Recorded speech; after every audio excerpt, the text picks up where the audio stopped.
Сүйлөштүңбү? Ким менен? Калп эле өлүмүш боло бербечи, эжең менен да ким менен эле. Сүйлөшкөм кечээ күнү. Бирок кече салсам телефон өчүктүн. Атайын өчүрүп алганда, же мага атайын ушундай шылтоо кылып атасыңбы? Сага шылтоо кылбай эле ачыгын айтып атам. Мен билбейм. Кантип каяктан болсо да мага акчаны табып кой азыр. Мен сага актан табайын. Ал сага кече бир эле жума мурун акча салган болчу. Анын баарын эмне кылдың сен? Каякка жетмей эле кичине акчасы.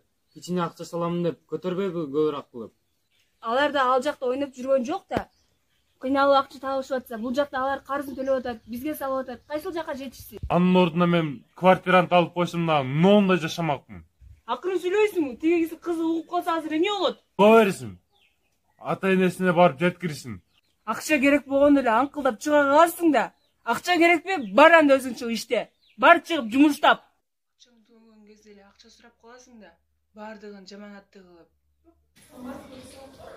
Açıl gel. Yol niye geçtin? Kaçıncı yol geçiyorsun? Geçerek gezin bu boyuttu. Otur sürmeye sağlıktan güçlüşürüz.